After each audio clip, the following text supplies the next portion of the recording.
So I'll call this Old Colony Metropolitan Planning Organization meeting to order. The meeting, yes, this meeting is accessible to people with disabilities. Microphones or telephones will be used by all speakers. If you would like accommodations, please contact Mary Waldron at 508-583-1833, extension 202. The notice of non-discrimination rights and protections to beneficiaries with regard to federal Title VI and non-discrimination protections and the state non-discrimination protections is included on this meeting's agenda and is available on the Old Colony Planning Council website at www.ocpcrpa.org. Please contact Mary Waldron at 508-583-1833, extension 202 for more information. Thank you. So I think with that, we can probably do a roll call of the members present. So my name is Derek Cravat, manager of MPO activities, representing Secretary and CEO Jamie Tessler. Should we call the roll? Sure. Brockton, I believe we have Brady Winston on the line. Yep. Hi, Charlie. Hi. West Bridgewater, Vice Chair of the Board of Selectmen, Meredith Anderson. Hi, good morning. Good morning. Whitman, Vice Chair of the Board of Selectmen, Daniel Salvucci. Good morning, present. Pam Hasner, MassDOT District 5, representing Jonathan Gulliver. Here. Thank you, Charlie. On the line, we have Glenn Geiler, representing Brockton Area Transit. Present. Good morning. Good morning. And yours truly, Charles Kilmer, representing President Christine Joy, Old Colony Planning Council. So we do have a quorum present. Sounds good. So I think with that, we can move on to the next agenda item, which is public comments. Is there any member of the public that would like to make a comment at this time? All right, seeing none, if you do have a comment during the meeting, please feel free to use the chat function or raise hand function in Zoom. Or if you're dialing by phone, you can press *9 and we will call on you. Next item is the meeting minutes. So is there a motion and second to approve the March 15th, 2022 Old Colony MPO meeting minutes? I'll make that motion. Dan Salvucci from Whitman. Second, Mary Anderson, West Bridgewater. Okay, so motion having been made and seconded, I think you can call the roll. Yes, Brockton. Plymouth, I see Lee Hartman has joined the line. Approve. Thank you. West Bridgewater. Yes. Whitman. Approved. MassDOT Secretary's Office. Yes. MassDOT Highway Division. Yes. Brockton Area Transit. Yes. Old Colony Planning Council. Yes. Motion carries unanimously. Charlie. All right, next up is a report from the Brockton Area Transit. Glenn. Thank you, Mr. Chair. Michael sends his regards and left me with some notes to share with the group this morning. We would like to report that ridership continues to increase slowly but steadily. Unfortunately, we're seeing an increase in positive COVID tests, and although the symptoms are remaining mild, we have made the decision to leave our mask mandate in place while things get sorted out at the national level. I think I had reported last month that we thought that the mask mandate would expire, and I know that that conversation is ongoing. We're working with the city to evaluate federal funding options for low-no emission buses, and we're gonna talk more about our electric bus program later on, excuse me, in the agenda. And we're excited that the MPO is going to consider flexing some MassDOT highway some federal highway funds to our transit program today. And we'd like to thank OCPC and MassDOT for all their help in that coordination process. Thanks, Glenn. Any questions for Glenn? All right, seeing none, I think we can move to agenda item 5, which is Transportation Improvement Program and Federal Fiscal Year 2022 through 2026 TIP Amendment 1. So Charlie, do you want to go through the changes or proposed amendment? Yes, Chair, thank you. So with the passage of the bipartisan infrastructure law in November of 2021, that set the stage for some potential increases in federal transportation funding for 5 years.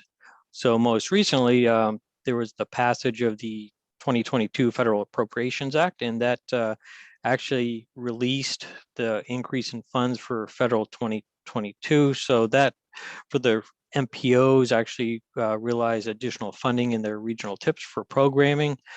So for the Old Colony MPO TIP, it equated to approximately $3.2 million. So Nice. staff worked offline with MassDOT Highway Division, MassDOT Boston, Brockton Area Transit to identify potential projects to program into the TIP to utilize as $3.2 million. And what we were able to come up with was, as Glenn spoke to earlier, was the flexing of these additional highway dollars to FTA for several projects for the Brockton Area Transit. And there are 7 in total. And how we will actually do this is via a TIP amendment that's before the MPO's review and consideration today. And I'll run through the projects and ask the MPO to discuss and then consider releasing this to a public review and comment period. After which, at your next meeting in May, we will present any public comments received on this amendment and these changes, and see if there's an MPO action, whether or not to endorse the so-called TIP amendment. So we'll quickly run through the actual projects and actually defer to Glenn if Glenn has additional information and support items as well. So these projects are currently listed in the transit side of the 2022 TIP. And what we propose to do is to flex the funds over to FTA for these projects to replace the funds on the transit side. So the first project in the list is flex to FTA to buy 3 replacement 40-foot buses.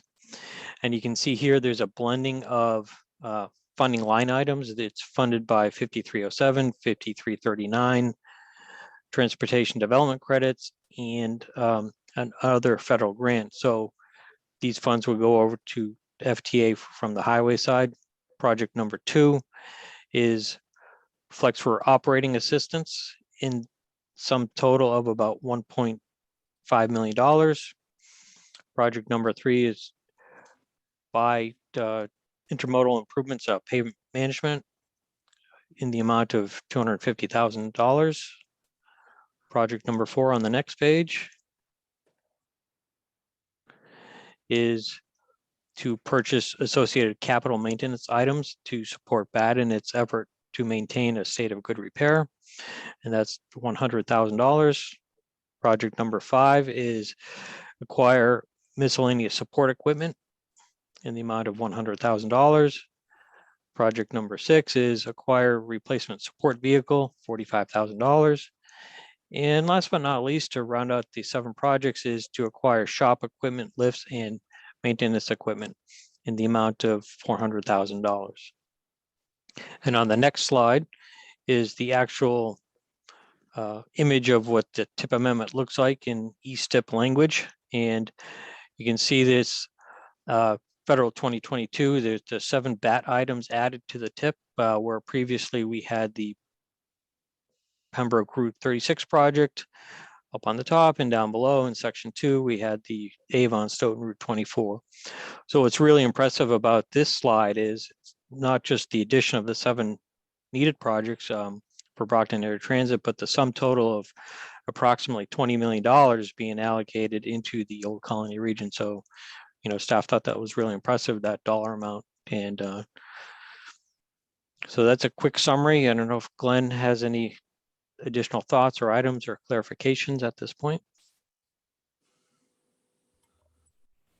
Thanks, Charlie. You did a great job summarizing our projects. Thank you for reiterating these are projects that are currently approved exactly like this in the transit element of the 2022 TIP. If anybody has specific questions, I'm happy to answer. I would be happy to answer that or address any questions. These projects continue BAT's State of Good Repair program and is just a supplement to our, this is our capital program that's ongoing this federal fiscal year. No, that's Thank good. you, Glenn, do you have a question, Daniel? Any questions for Charlie or Glenn? No, good. Okay. So I think there was a question about if there is carryover funding from fiscal year 2022, if that funding will be reflected in the development tip for transit, because these are existing transit projects. I don't know if Derek Schuster, if you would like to chime in on that point, but Sure. Yeah, go ahead. Yeah, so I guess my question for BAT is if the intent of this amendment is to change the color of funding from FTA 5307 funds for fiscal year 22 in order to take advantage of the regional highway target funding available. What is BAT's intent for the carryover funds, the 5307 funds that aren't used in fiscal year 22? Do you have a plan for those yet? Yeah, so annually we address carryover funds just in our next year's capital and operating program. So those funds are already, in a sense, identified for FY23 projects. This allows us in the long term to roll over or carry over 5307 projects to be used in the future for other projects.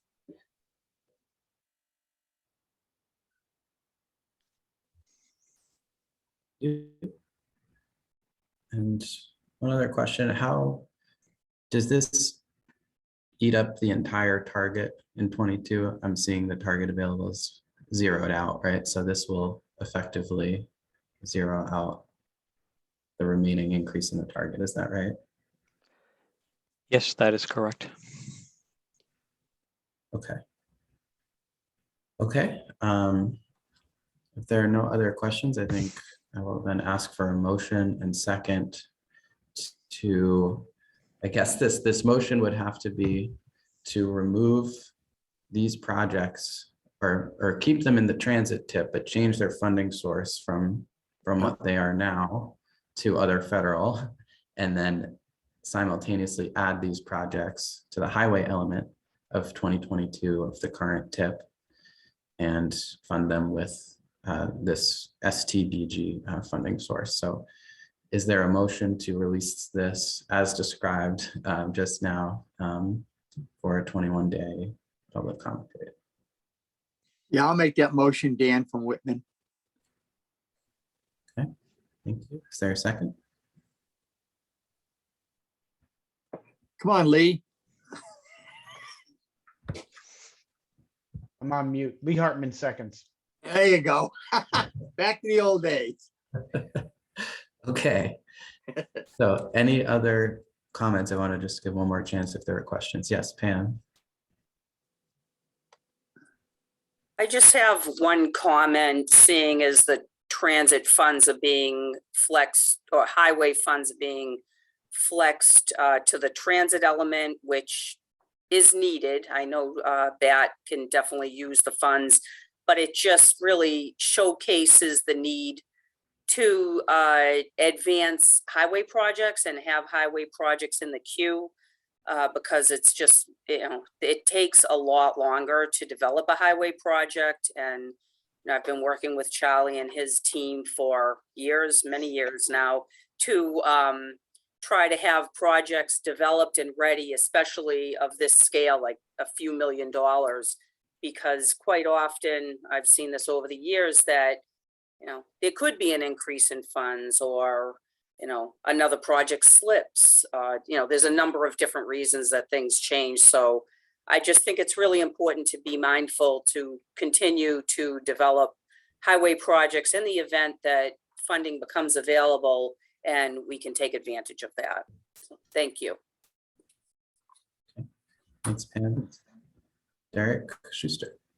Yeah, I just wanted to double check that there's no proposed increase to funds for any of the project items, and that the match that will be used for these is the RTA cap. Is that the presumption? The existing RTA cap? I think just for the record, if someone can answer yes instead of not, thank you. Oh, so that's my understanding, yes. Okay. I couldn't find mute. Thanks. We're like 2 years into this and I couldn't find my mute button. Yeah, that's my understanding, is that the RTA cap, there will be no change. Charlie. Yeah. So I know timing is critical, and one of the things we wanted to make sure is that, if the MPO endorses this amendment next month, that there's enough timing to enact this, and to flex the funds over.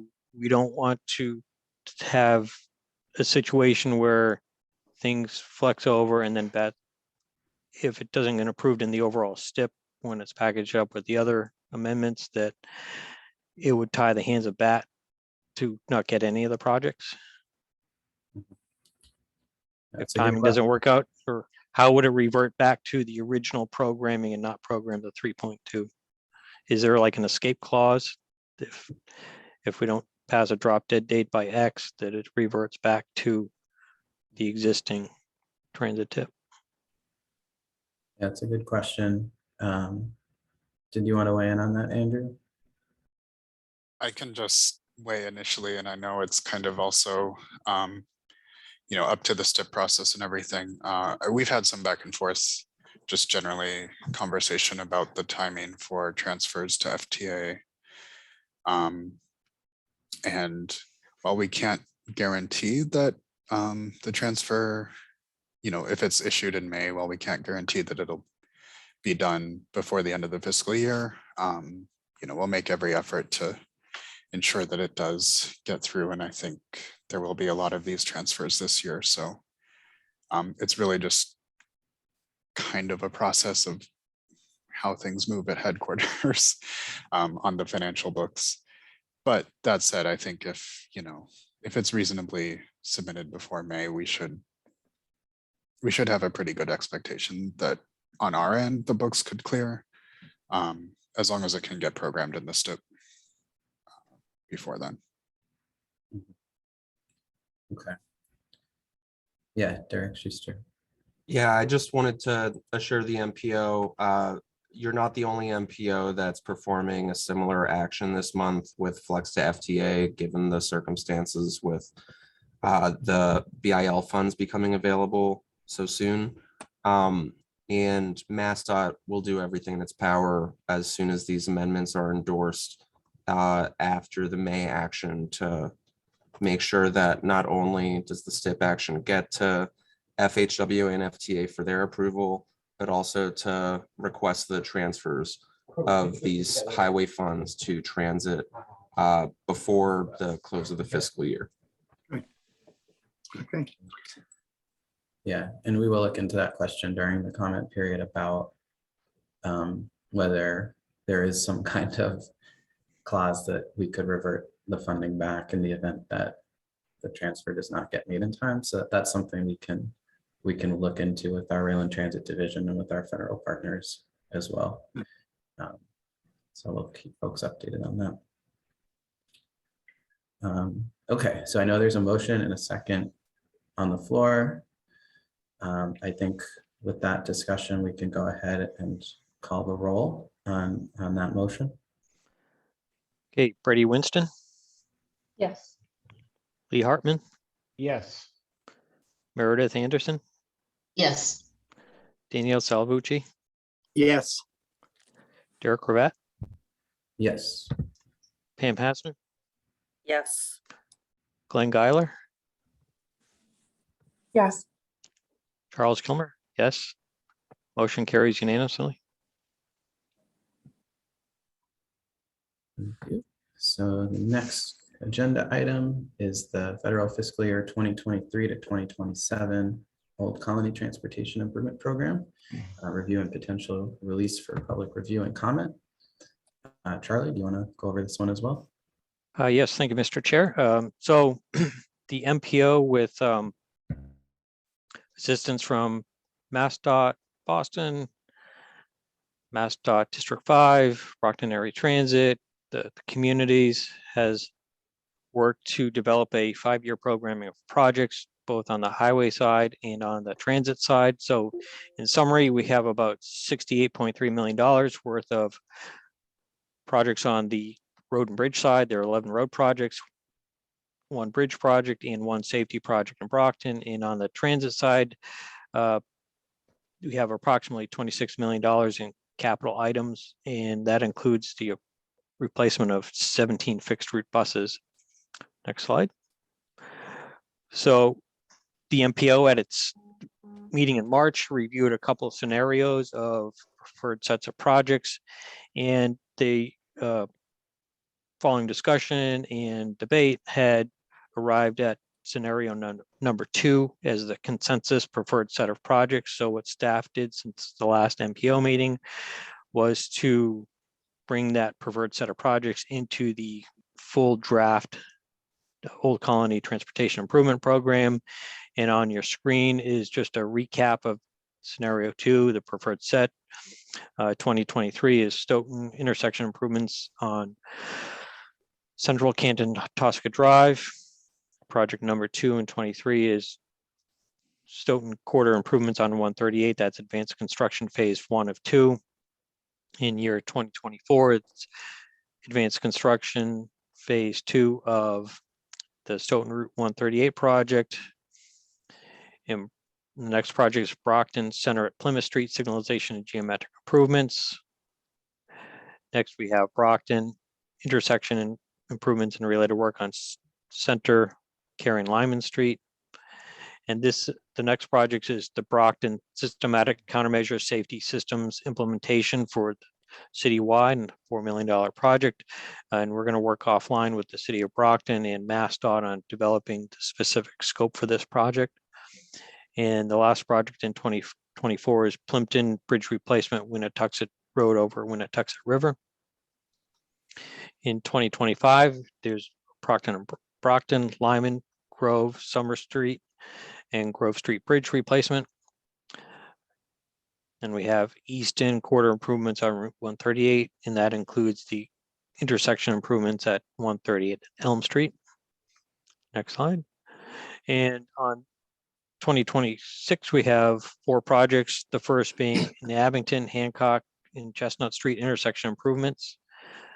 Second project being Avon, Route 28 Spring and Harrison Boulevard project.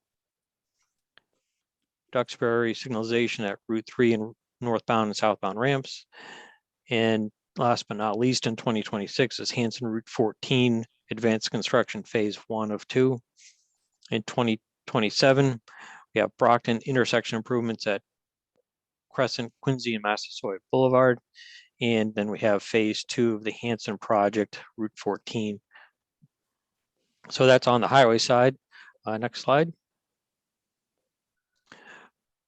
So shared with the MPO at your last meeting, this is a similar listing, but somewhat updated. This is the list of capital projects for Brockton Area Transit. And we'll also defer to Glenn if Glenn has any comments on this as we're going through these years. And so with the proviso with this, that this is going to be updated by the time the MPO meets again, and we have an official list that actually includes the operating assistance. So this is more of a pretty good placeholder. That's the best information we have at this time, but recognize that this list will in all likelihood be revised in some fashion over the next month.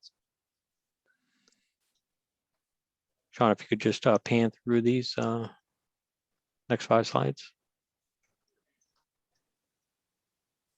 Oh, sure. So would it be okay if I just address some of the items, Sure. Charlie? So again, I had mentioned in our update, these projects include, well, like to Charlie's point, these are our capital projects. They continue to allow BAT to operate in a state of good repair. We're excited to include the bus electrification and electrification, associated equipment, chargers, and things like that into our program. And as Charlie said, we've been notified by MassDOT that there could be some slight adjustments, and that's because this is still out for comment, and their board has to also approve of our project list. But if there's any questions, I'd be happy to address them. And again, we're excited about battery electric buses and pursuing any host of low-no or bus facilities, federal grant opportunities in order to help with the cost of electrification. And again, I'm happy to answer any questions.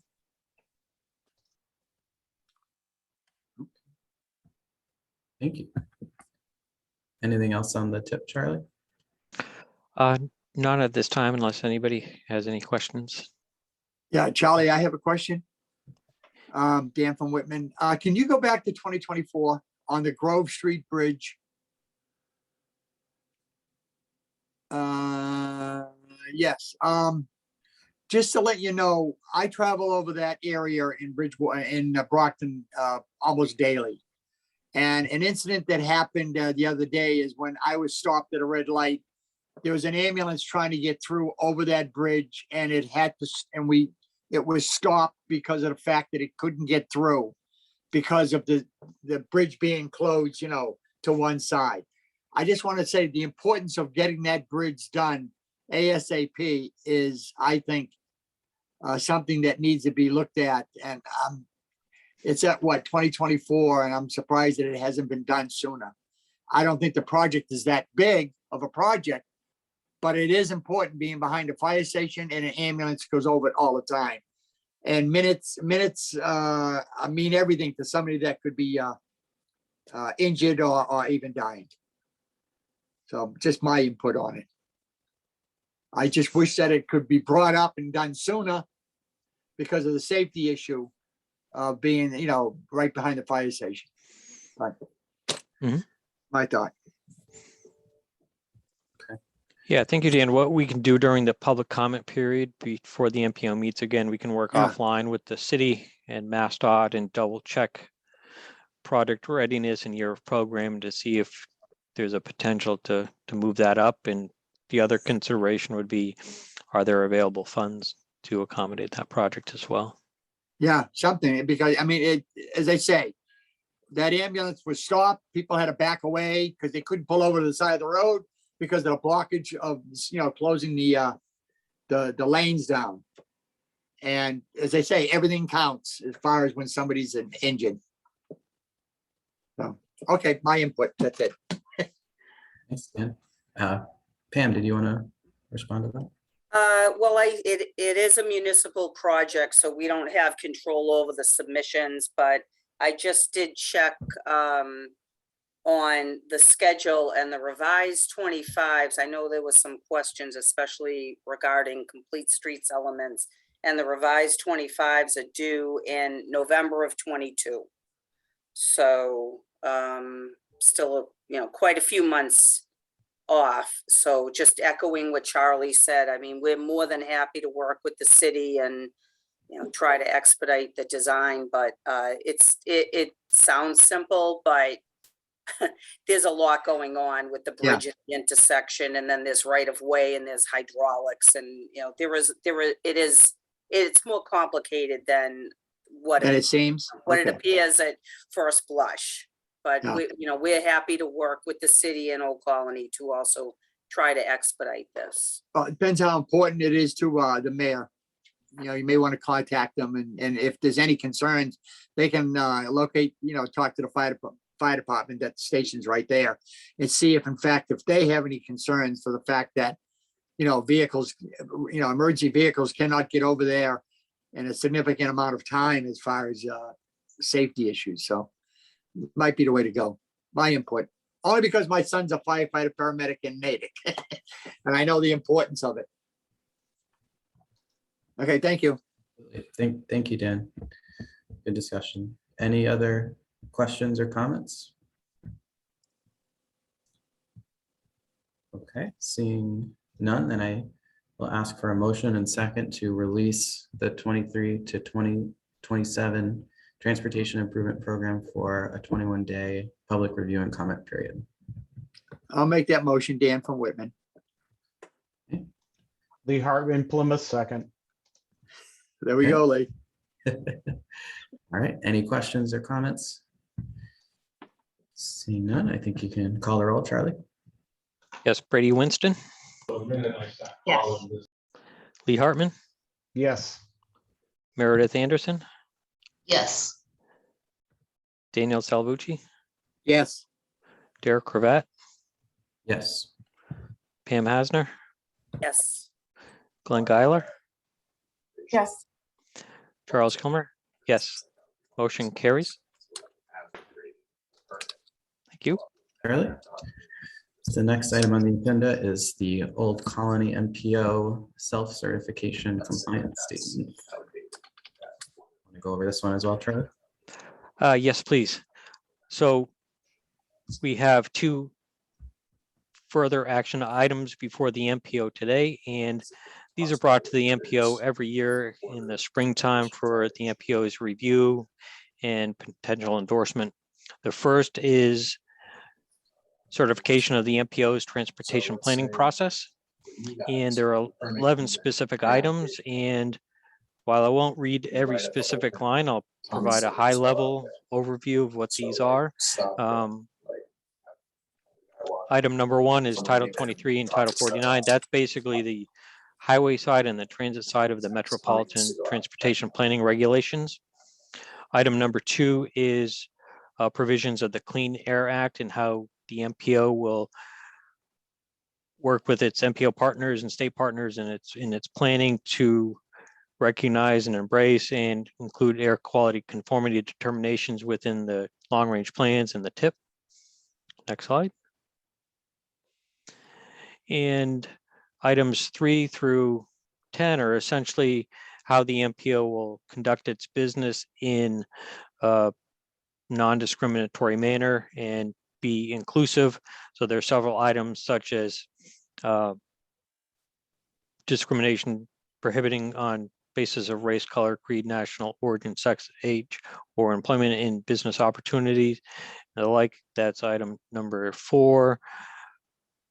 But we have several items, and the MPO itself might be saying or thinking about, well, we have these self-certification statements. How is this actually checked or enforced? I see Andrew's on the call from Federal Highway, and one of the checks and balances of this process is the transportation planning certification review process that happens once every 4 years. And a note that I believe Old Colony is coming up on the circuit for a certification review next year. So we go through detail and provide evidence of how we operate our planning process and abide by these provisions, not only in the metropolitan planning regs, but also in the next item that we'll talk about. And last but not least, in this list, there's an anti-lobbying restriction that the MPO abides by. So this is an action item for the MPO's review, discussion, and potential endorsement. Thank you, Charlie. So I think before opening up to questions, is there a motion and second to endorse the Metropolitan Planning Self-Certification Statement? I'll make that motion, Dan from Whitman. Thank you. There a second? Lee Hartman, second. Okay. So motion having been made and seconded. Any comments or questions? Seeing none, go ahead and call the roll, Charlie. Sure. Brady Winston, Yes. Lee Hartman, Yes. Meredith Anderson, Yes. Danielle Salvucci, Yes. Derek Rabat, Yes. Pam Hasner, yes, Glenn Geiler, Yes. Charles Kilmer. Yes. Motion carries. Okay, Next slide. thank you. So yeah, go Uh, ahead. So the second self-certification statement is with regard to the Global Warming Solution Act's requirement for transportation.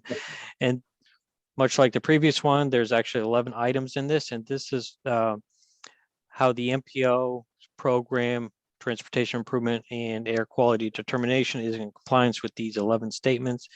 And these 11 items table set how socioeconomic forecasts are developed, you know, land use projections, employment, household, et cetera.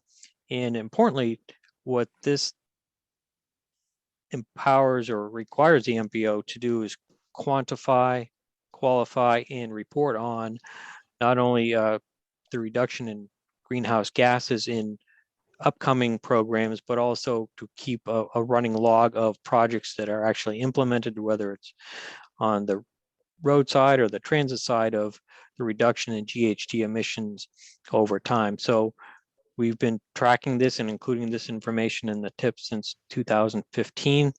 And Wow. Bill McNulty of our staff has our air quality conformity person and CMAC consultation committee person that actually does the calculations using the air quality conformity spreadsheets and whatnot.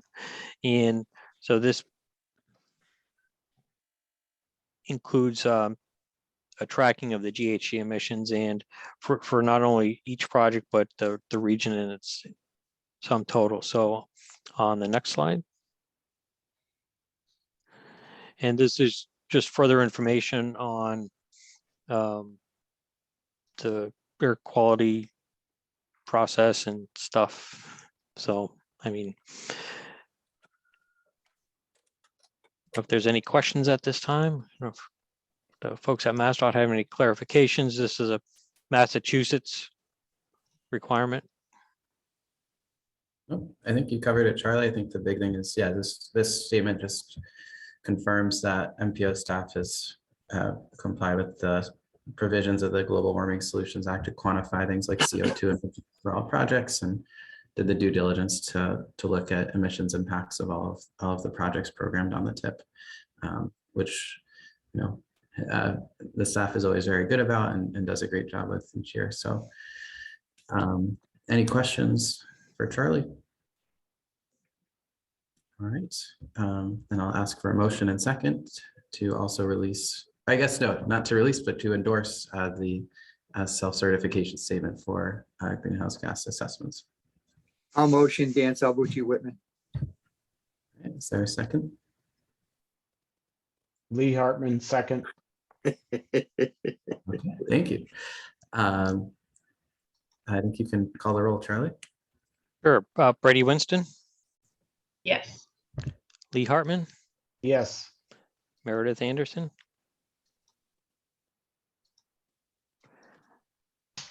Dan Yes. Salvucci. Oh, sorry. Yes. Derek Rabat, Yes. Pam Hasner, yes, Glenn Geiler, Yes. and Charles Kilmer. Yes. Motion carries.